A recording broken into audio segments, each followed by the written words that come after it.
Ok, vamos a compartir. Esta no.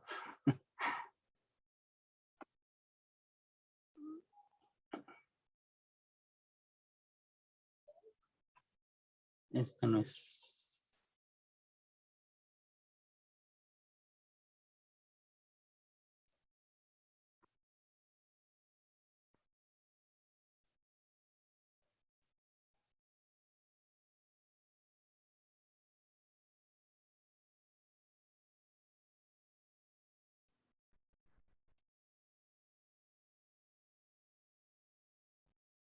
Ok.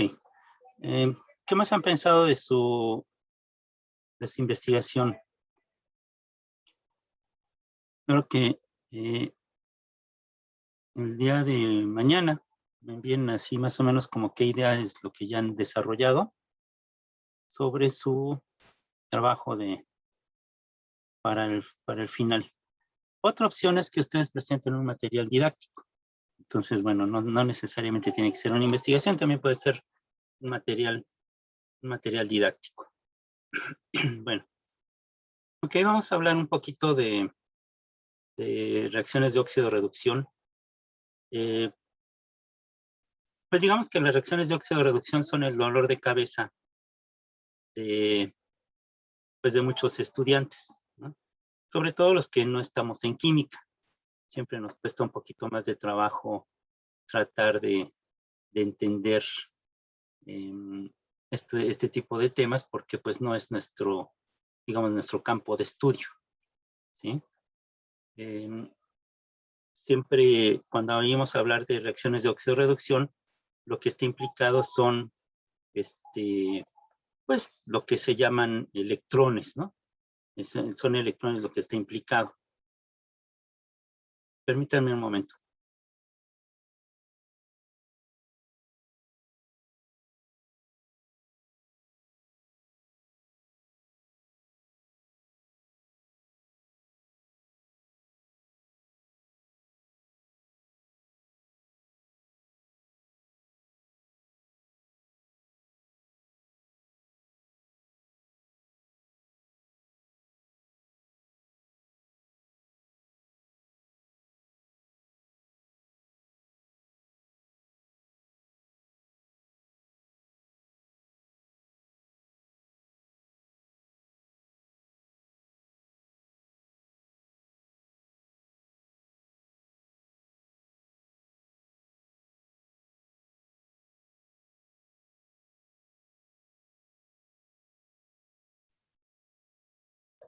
Bueno, ok. Bueno, nosotros sabemos que los electrones poseen diferentes cantidades de energía potencial dependiendo de la distancia que tienen con respecto al núcleo del átomo. Y bueno, también de la atracción ejercida por el núcleo sobre ellos y a su vez también los átomos cercanos influyen sobre estos electrones. Un ingreso de energía va a lanzar a un electrón de un nivel energético más alto, de un nivel energético a uno más alto. Por ejemplo, si un fotón incide sobre un electrón, lo va a disparar hacia el siguiente nivel energético. Pero si no se añade energía, el electrón permanecerá en el mismo nivel energético más bajo que encuentre disponible. Es un estado natural, ¿sí? Las reacciones químicas son esencialmente transformaciones de energía, ya que, bueno, en ellas se lleva a cabo, hay más bien en los compuestos, hay energía almacenada en estos enlaces químicos.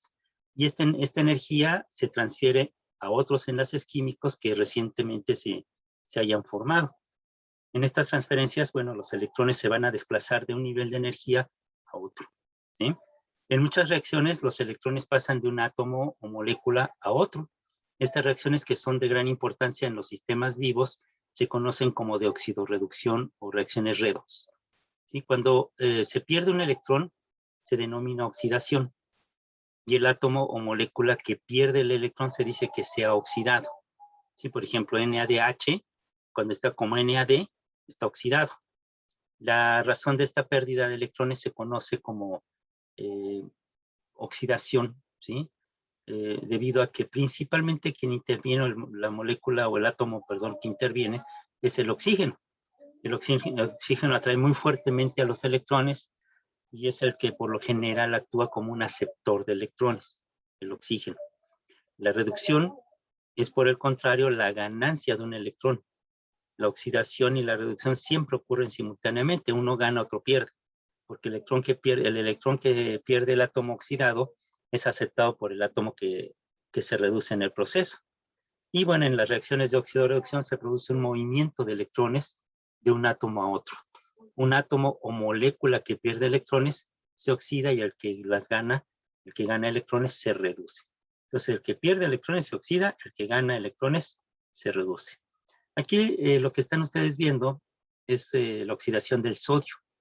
¿Sí? En la letra A, el sodio se oxida y el cloro es el que se reduce. En la de abajo, otra reacción de oxido-reducción es parcial, no es en el caso del metano. Se están compartiendo electrones porque son enlaces de tipo covalente.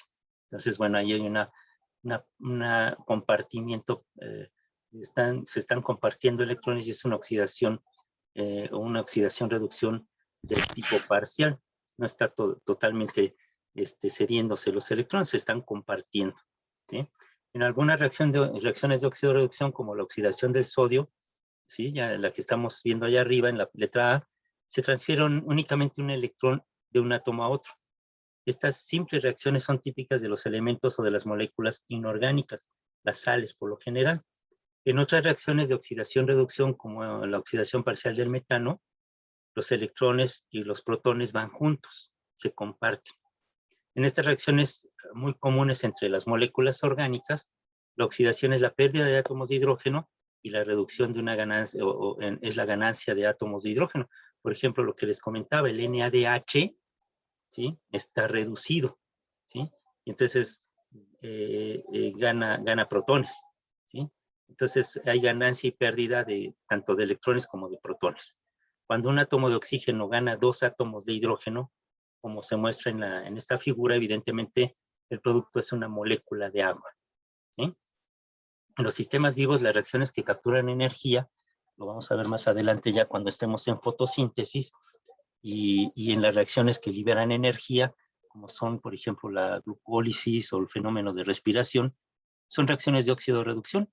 La oxidación completa de una mol de glucosa libera 686 kilocalorías de energía libre, o sea, su delta G, ¿sí? Es de menos 686 calorías por mol, ¿sí? Es muy, muy alto, ¿sí?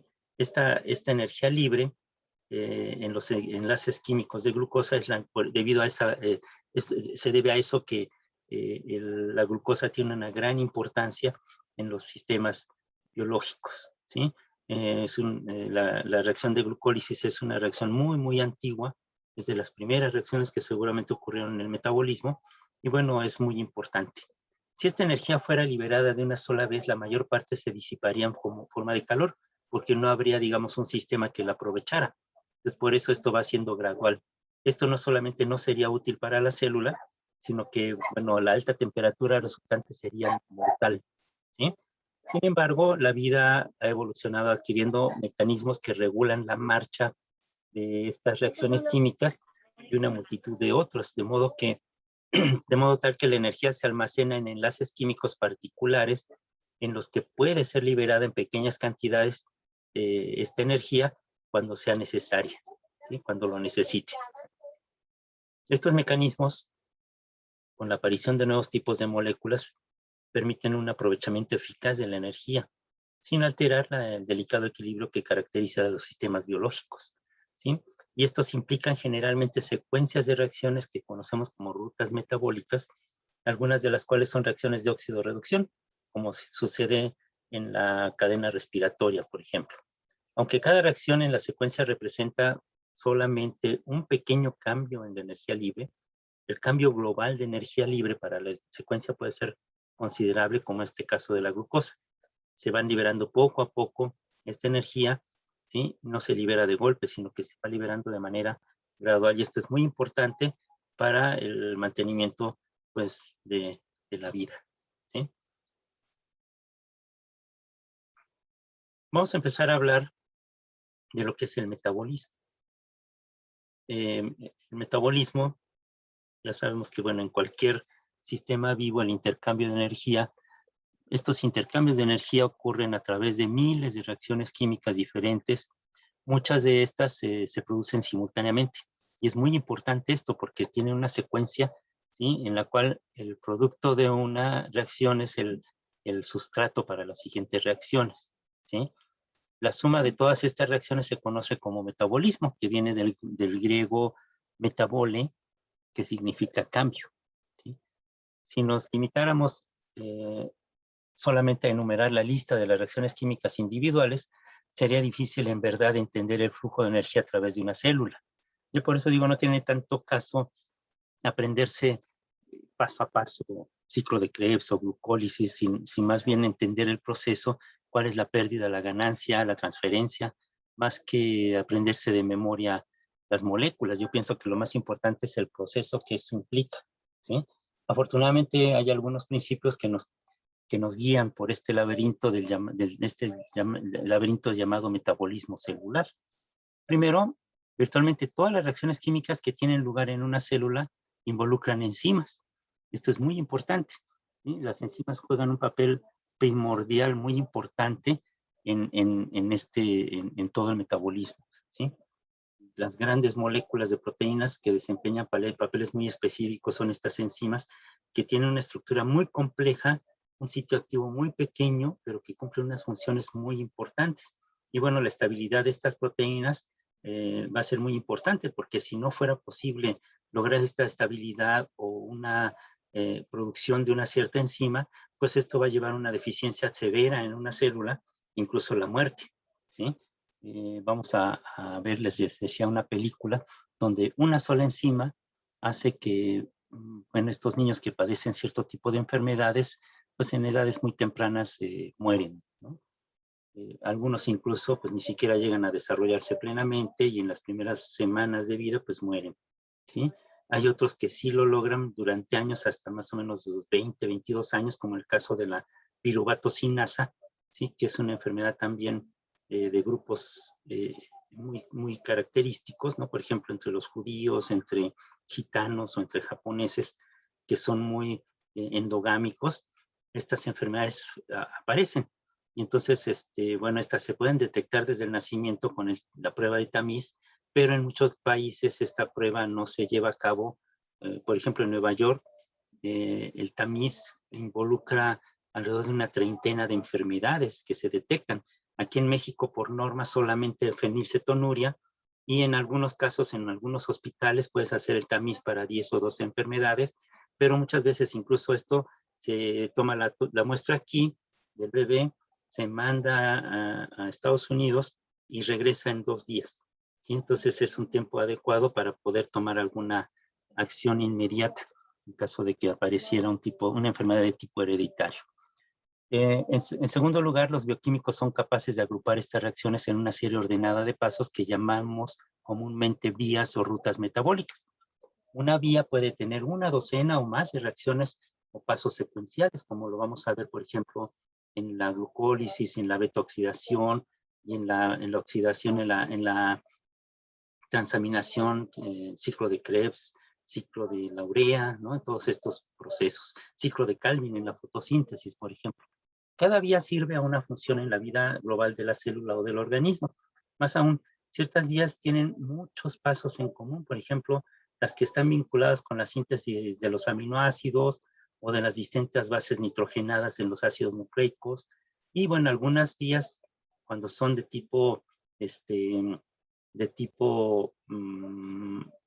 anabólico, convergen, ¿sí? Y las que son de carácter catabólico van a diverger, ¿sí? O sea, pueden ser diversas las rutas que sigue algún compuesto, alguna reacción, un producto de una reacción, ¿sí? Cada vía va a servir entonces a una función en la vida de la célula, y esto es muy importante porque algunas van a converger, por ejemplo, la vía por la cual se degradan las grasas para producir energía conduce a una vía por la cual se degrada la glucosa para producir energía. Entonces, en este caso, el metabolismo de las proteínas, de los polisacáridos y de los lípidos va a converger en la formación de acetilcoenzima A, ¿sí? O sea, todas nos llevan a ese lugar, entonces están convergiendo. Y ya cuando van a formar a diferentes lugares para cuestiones de síntesis, van a diverger, ¿sí? Van a separarse y van a tener diferentes destinos, ¿sí? Entonces, vemos cómo la glucosa, por ejemplo, por medio de la glucólisis se va a degradar para producir energía. La mayor parte del metabolismo es notablemente similar aún en los organismos más diversos. Vamos a encontrar esta misma reacción glucólisis en prácticamente todas las células, ¿sí?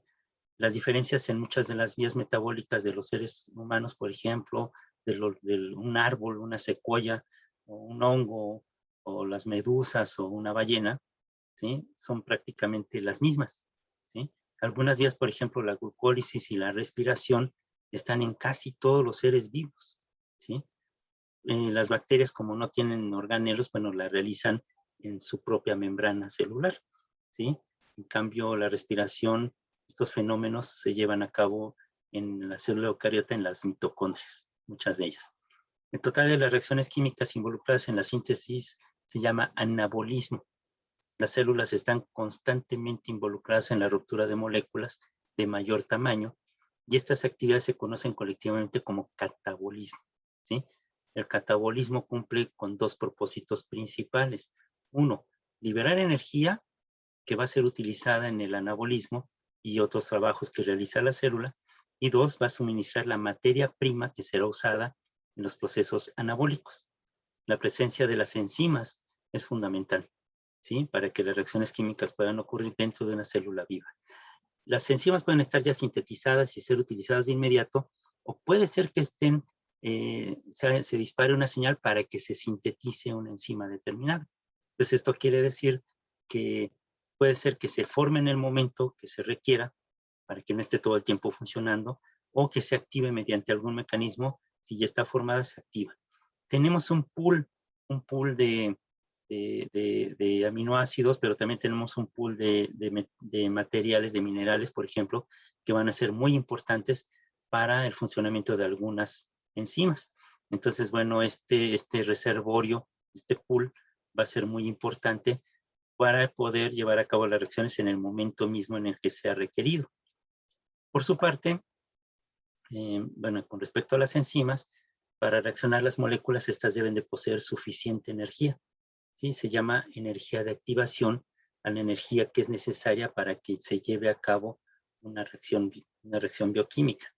Esta energía de activación a veces es muy alta y es un paso muy importante que no puede vencerse si no está una enzima presente, ¿sí? La enzima lo que hace es disminuir esta energía de activación a fin de chocar con suficiente fuerza para superar esta repulsión mutua que se lleva a cabo entre las moléculas y debilitar los enlaces químicos existentes.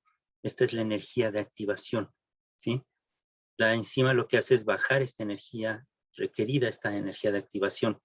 Las enzimas van a actuar entonces como catalizadores, ya que disminuyen la energía de activación, incrementando enormemente la velocidad a la que se producen las reacciones químicas en las células.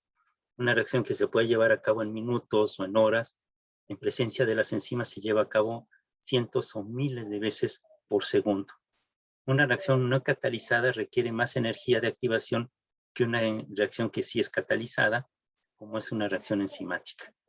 La menor energía de activación en presencia del catalizador frecuentemente está dentro del intervalo de energía que poseen las moléculas, o sea, su delta G, ¿sí? De tal modo que la reacción puede ocurrir rápidamente sin que sea necesario adicionar energía de ningún otro lado, ¿sí?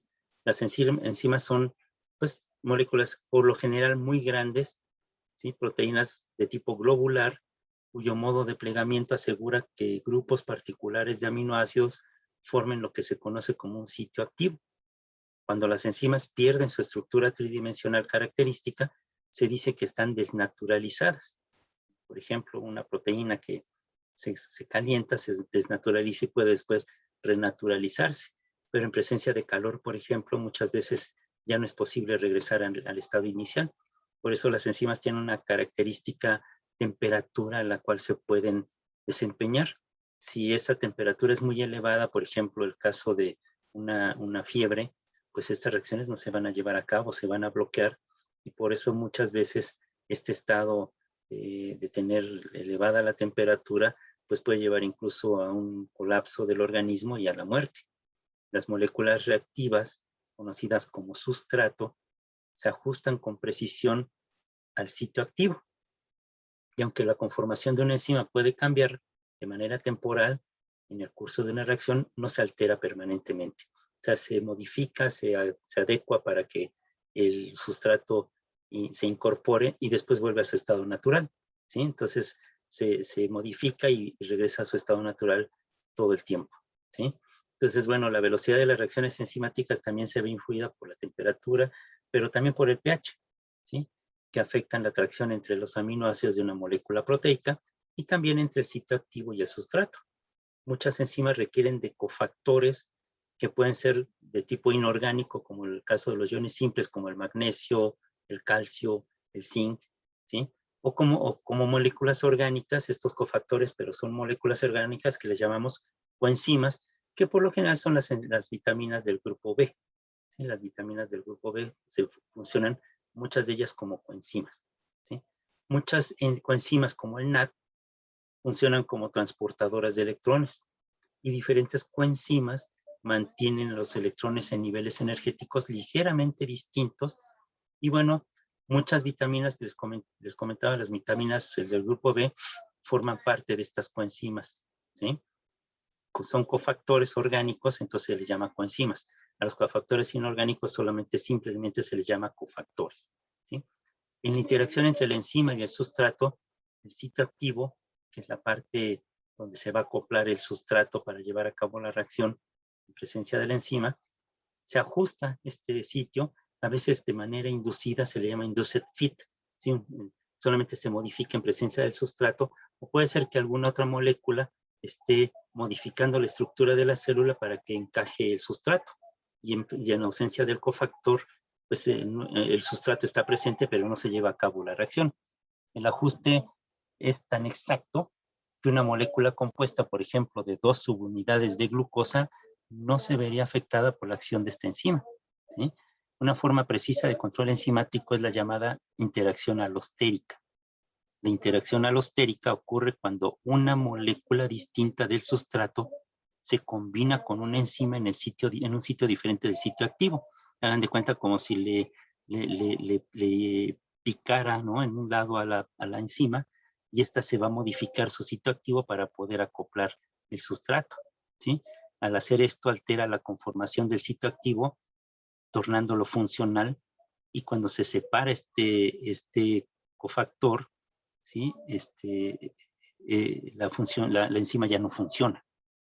La inhibición por retroalimentación ocurre cuando el producto de una reacción enzimática, ya sea al final o en una bifurcación de una vía determinada, actúa como un efector alostérico. ¿Sí? Sería una especie de inhibición en la cual, si ya hay un exceso de este producto, la producción y la acción de la enzima se va a detener. Se va a inhibir temporalmente la actividad de una enzima, y es en un paso anterior de la vía, ¿sí? Para que se detenga y ya no esté produciendo constantemente ya algo que ya no se requiere, que ya está satisfecha la necesidad. De esta manera, el efector alostérico detiene temporalmente la serie de reacciones químicas. Bueno, las enzimas también pueden estar reguladas por inhibición competitiva, en la cual una molécula semejante al sustrato normal va a competir por el sitio activo. ¿Sí? La inhibición competitiva puede ser revertida aumentando las concentraciones de sustrato. Los inhibidores no competitivos se unen a otro sitio de la molécula, alterando la estructura terciaria, de modo que la enzima ya no puede funcionar. La inhibición no competitiva habitualmente es reversible, ¿sí? En presencia, por ejemplo, de más sustrato, ¿sí? Entonces ahí podríamos nosotros activar el mecanismo para poder lograr vencer esta inhibición de manera que se está dando de manera temporal. Por ejemplo, puede ser que una enzima tenga su sitio activo, ¿no? Pero el sustrato no entra hasta que un efector alostérico le modifica para que pueda entrar el sustrato. Cuando se separa este cofactor, la enzima vuelve a su estado natural y el sustrato ya no puede entrar, ¿sí? Esto le llamamos también digamos, un encaje inducido, ¿sí? Un induced fit, ¿no? Es un acoplamiento inducido. En cambio, hay otras enzimas que funcionan como el modelo famoso de la llave cerradura, en la cual la molécula del sustrato encaja perfectamente, la enzima casi no tiene que modificarse, el sustrato encaja perfectamente y se lleva a cabo la reacción. Entonces el mecanismo alostérico es muy importante porque si yo tuviera todo el tiempo la enzima activa, a lo mejor estaría haciendo productos que ya no se requieren. Entonces, por eso es muy importante que esta inhibición se pueda dar en el momento en que ya no se requiere más la formación de un producto, ¿sí? Y entonces, bueno, esto recibe el nombre de estos inhibidores no competitivos o competitivos. Competitivo es aquel que compite con el sustrato porque es muy parecido, ¿sí? ¿Qué hago en ese caso? Como hay presencia de un inhibidor competitivo, lo que hago es meter más sustrato y entonces esto hace que la enzima prefiera el sustrato sobre sobre la molécula que está funcionando como un inhibidor. En cambio, cuando, cuando no hay un aumento de este sustrato, pues obviamente la enzima va a estar prefiriendo al inhibidor. Los inhibidores no competitivos se van a unir en otro sitio de la molécula y va a alterar esta estructura terciaria de la enzima, de modo que la enzima ya no puede funcionar. La inhibición no competitiva habitualmente es reversible, ¿sí? Pero no por el incremento en la concentración de sustrato, sino por otro tipo de mecanismos. Los inhibidores irreversibles se unen permanentemente al sitio activo, ¿sí? Y desorganizan irreparablemente la estructura terciaria. Por ejemplo, el caso del cianuro, ¿sí? Encaja en la enzima, se une covalentemente y ya no libera la enzima. Y bueno, ¿qué pasa en ese caso en la cadena respiratoria? Se inhibe toda la cadena respiratoria y el que se envenena con cianuro, por ejemplo, muere por asfixia, ¿sí? Esto es lo que sucede. Entonces, en este caso, el inhibidor de tipo no competitivo se unen de manera irreversible por medio de enlaces covalentes y obviamente esto lleva a la inhibición completa de la enzima y bueno, ya no funciona y por lo tanto esto puede llevar irremediablemente a la muerte. Una molécula muy importante es el ATP. Yo les voy a enviar una presentación, un documento de enzimas. Léanlo con mucho detalle porque va desde lo que es la cinética química y explica todo lo que es la cinética enzimática. Es un PDF, se los envío hoy mismo. Traten de leerlo y entenderlo. Lo que no entiendan, lo podemos comentar el día de mañana. Si lo que no les quede claro, el día de mañana lo discutimos, lo analizamos para que les quede ya más claro el tema de enzimas. Todas las actividades que tienen que ver con actividad biosintética en una célula, muchos de estos fenómenos de transporte y otro tipo de actividades que se llevan a cabo en la célula requieren una molécula muy importante que es el ATP. Una gran proporción de esta energía es suministrada por una sola sustancia, una sola molécula, que es el adenosín trifosfato, el famoso ATP. La glucosa y otros carbohidratos son formas de almacenamiento de energía, pero no podemos almacenar ATP, ¿sí? Y también formas en las que se transfiere energía de una célula, de célula a célula y de un organismo a otro, ¿sí? Mediante el consumo de estos compuestos que tienen potencial altamente reductor, como es la glucosa, pues un organismo puede llevar a cabo sus funciones comiéndose a otro organismo, ¿sí? En cierto sentido son como el dinero depositado en un banco. Sin embargo, el ATP lamentablemente es como el cambio de bolsillo. Es la moneda energética de la célula que se puede gastar de inmediato, pero que no se puede almacenar, ¿sí? Porque no sería funcional, ¿sí? Todo el tiempo la célula estaría produciendo, reaccionando, y entonces esto llevaría a que la célula se agote y se muera mucho más rápido, ¿sí? La molécula de ATP está formada por una base nitrogenada, que es la adenina, el azúcar, ¿sí? Un azúcar de 5 carbonos, que es la ribosa, y 3 grupos fosfato, que están muy juntos y que tienen cargas negativas y que por lo tanto hacen que la molécula de ATP sea altamente inestable. Se tiene que estabilizar en presencia de átomos de magnesio para que jale las riendas de estas cargas negativas y pueda hacerla más estable, mantenerla estable de manera temporal.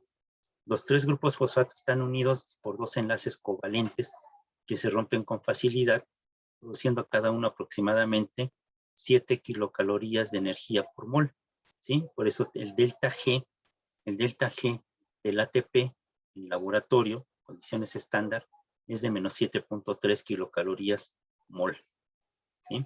A la menos 1 o sobre mol. En los sistemas biológicos, las reacciones endergónicas, que son aquellas que requieren energía, como son las reacciones de biosíntesis, se producen gracias a la energía liberada en las reacciones exergónicas, que son las que están acopladas. Esta reacción endergónica está acoplada a una reacción exergónica, que es la que le va a dar la energía para que se lleve a cabo. En la mayoría de las reacciones acopladas, el ATP es el intermediario que conduce la energía de una reacción a la otra. La estructura interna de la molécula de ATP la hace inusualmente adecuada para este papel en los sistemas vivos.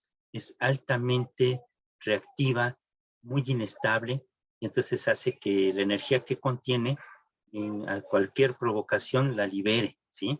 En el laboratorio la energía se libera de una molécula de ATP cuando se elimina el tercer fosfato por hidrólisis y va a dejar, de ATP va a dejar ADP, que es el adenosín difosfato, y un grupo fosfato libre, ¿sí? Entonces ATP más agua va a llevar a la formación de ADP más fosfato. En el curso de esta reacción se liberan unas 7.3 kilocalorías de energía por mol de ATP en condiciones de laboratorio, a 25 grados centígrados, concentraciones de 1 molar y cosas así que no están en la célula. Por eso el delta G del ATP dentro de la célula puede ser muy variable, ¿sí? Pero nunca va a ser de 7.3, de hecho va a ser más alto, ¿sí? Hasta menos 12 incluso. La eliminación del segundo grupo fosfato, por ejemplo del ADP, va a llevar a la formación de AMP, que es el adenosín monofosfato, y libera una cantidad similar de energía.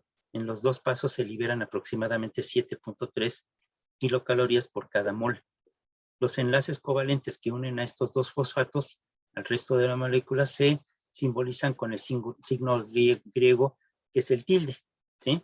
El signo, no es griego, el signo tilde, ¿no? El tilde, ¿sí? Y durante muchos años se llamaron enlaces de alta energía, ¿sí? Que es un término incorrecto y confuso porque estos enlaces de alta energía los encontramos no solamente en el ATP y no solamente en la célula. Entonces, por eso este término dejó de usarse. En muchos libros todavía lo encontramos, pero estos términos de alta energía, por ejemplo, el Roskovsky de bioquímica, todavía habla mucho de estos enlaces de alta energía y los encierra incluso en un circulito, es un tilde encerrado en un círculo. Pero esto llevaba a confusión porque entonces cuando no aparecía este enlace de alta energía en una molécula diferente a ATP, pues causaba confusión.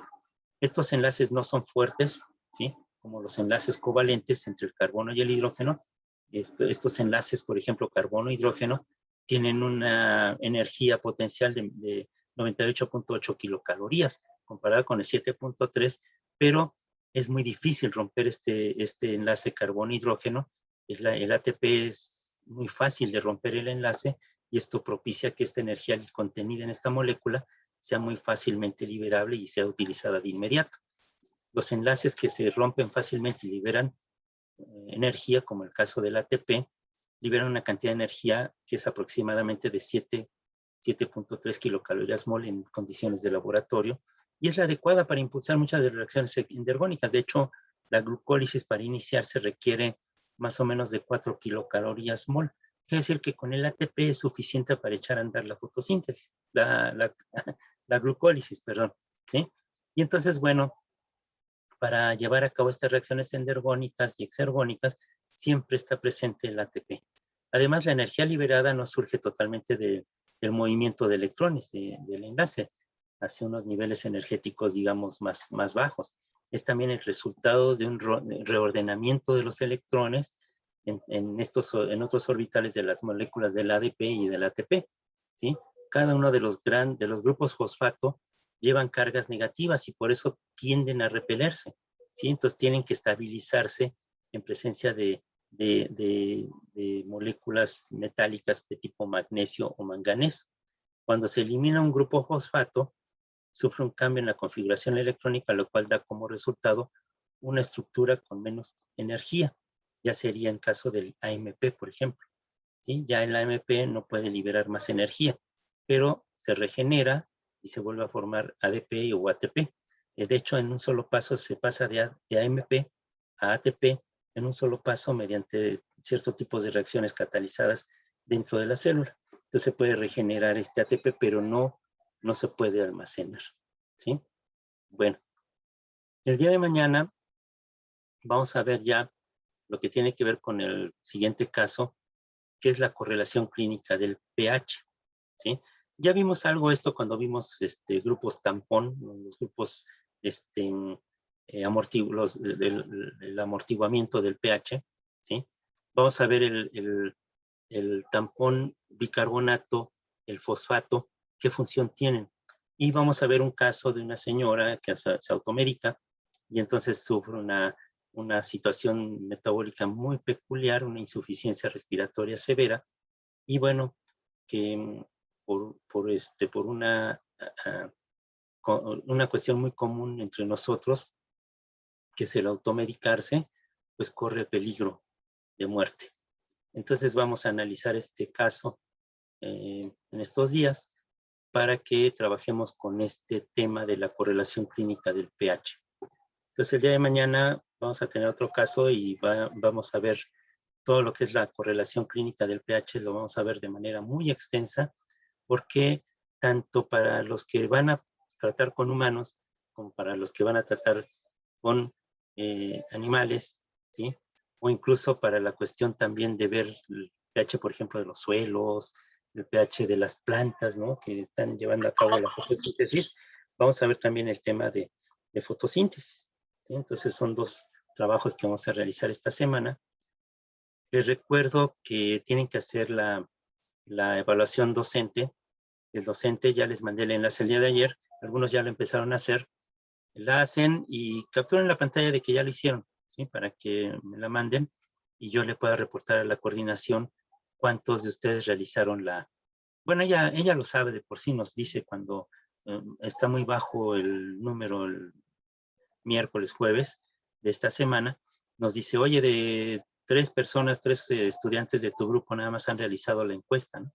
Pero bueno, para ahorrarle un poquito el trabajo, si ustedes realizan la encuesta, yo le podría decir que ya la mayoría del grupo lo hizo y ya para que descargarle un poquito el trabajo a ella también. Bueno, no sé si tengan alguna duda, comentario sobre el trabajo que todavía tienen el día de hoy y mañana, ¿no? Para entregarlo. Sí, hoy o mañana, o nada más hoy. Hoy nada Hoy y más. mañana. Hoy hasta la medianoche, ¿no? Bueno, entonces, pues váyanse a terminarlo. Hasta el día de ayer bueno, hace rato en la madrugada no había enviado a nadie, entonces yo creo que ya están próximos a completar su actividad. Entonces, me reportan cómo va, ¿no? Si todavía les falta algo, pues vamos a ver si ampliamos un poquito la entrega para que puedan todos entregar su actividad. ¿Sí? Ustedes díganme, pónganse en contacto con los del equipo, sobre todo sus compañeros que pudieran tener alguna dificultad. En el caso de Janet, que no sabemos qué esté pasando ahí en Tula,